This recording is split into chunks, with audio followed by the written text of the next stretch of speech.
आगामी स्थानिक स्वराज्य संस्थांच्या निवडणुकांचं बिगुल वाढलं असून जिल्ह्यामध्ये 6 ठिकाणी नगर परिषदेच्या निवडणुका होऊ घातल्या। त्यातली महत्त्वाची नगर परिषद बीड आणि दुसरी म्हणजे परळी। कारण मंत्री पंकजा मुंडे आणि आमदार धनंजय मुंडे दोघंही मुंडे बहीण भाऊ या निवडणुकीमध्ये एकत्र आलेले आहेत। कारण 15 वर्षानंतर नगर परिषदेच्या निवडणुकीमध्ये एकत्र येतात। विशेषतः पाहायला गेलं तर महायुतीच्या उमेदवार पद्मश्री धर्माधिकारी माझ्यासोबत आहेत। ताई, तुमचं मनपूर्वक स्वागत। तुमची पहिली प्रतिक्रिया काय असणार आहे? महायुतीतर्फे अधिकृत उमेदवार म्हणून मला नगराध्यक्ष पदासाठी तिकीट दिले गेलेले आहे। त्याबद्दल मी आमचे सन्माननीय माजी मंत्री आमदार धनंजयजी मुंडे साहेब व नामदार पंकजाताई मुंडे साहेब यांचे सर्वप्रथम मी मनापासून आभार मानते।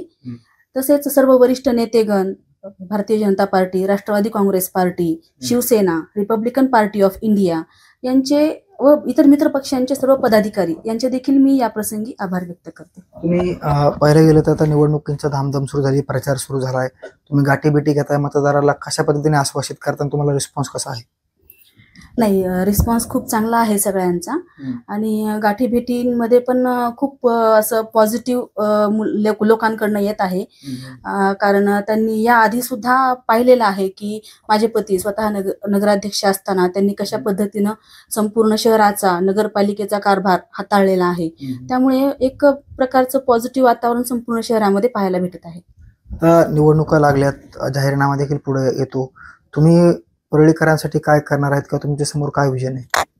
खरं तर आत्ताच एवढी मोठी आश्वासनं देणं मला योग्य वाटत नाहीये, पण तरीही ज्या मूलभूत सोयी सुविधा असतात त्या परिपूर्णपणे नागरिकांपर्यंत पोहोचवणे आणि नगर परिषद ही शहराची एक मध्यवर्ती संस्था असते।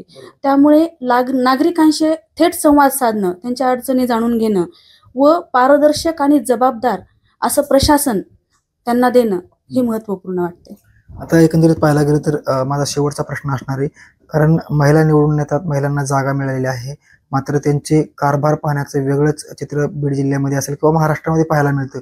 तुमचं कसं असणार आहे नेमकी? मी एक सुशिक्षित अशी स्त्री आहे, कारण MA BEd झालेलं आहे माझं, त्यामुळे आणि माझे पती स्वतः नगराध्यक्ष राहिलेले आहेत।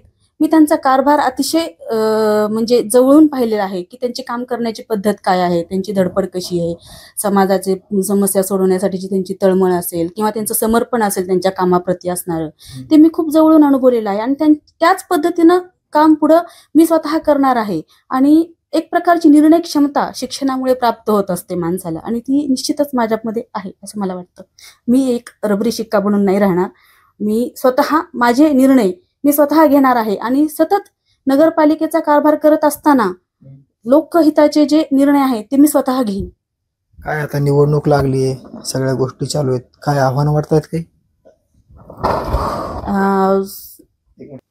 नाही, आव्हान तर असतातच, प्रत्येकाची प्रबळ इच्छा असते आणि ही लोकशाही आहे, प्रत्येक जण उभा राहणार आणि प्रत्येकाला स्वातंत्र्य आहे त्या गोष्टीचं।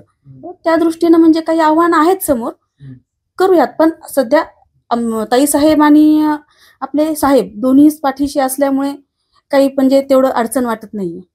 नक्कीच जनतेने मला कौल दिला तर नक्कीच माझा विजय होईल असं देखील त्यांनी सांगितलेलं आहे। विशेषतः पाहायला गेलं तर मी रबरी शिक्का म्हणून इथे काम बघणार नाही, तर मी स्वतः काम करणार असल्याचं त्यांनी स्पष्ट केलेलं आहे। कारण राज्यामध्ये महिलांना जागा सोडतात, निवडून येतात, मात्र त्यांचा कारभार पती बघतात असा आरोप प्रत्यारोप वारंवार झाला, मात्र परळीमध्ये असं होणार नाही त्यांनी ठामपणे सांगितलेलं आहे। नक्कीच मला परळीची जनता आशीर्वाद देईल असं देखील आश्वासन त्यांनी व्यक्त केलेलं आहे। साम टीव्हीसाठी योगेश काशीत, परळी, बीड।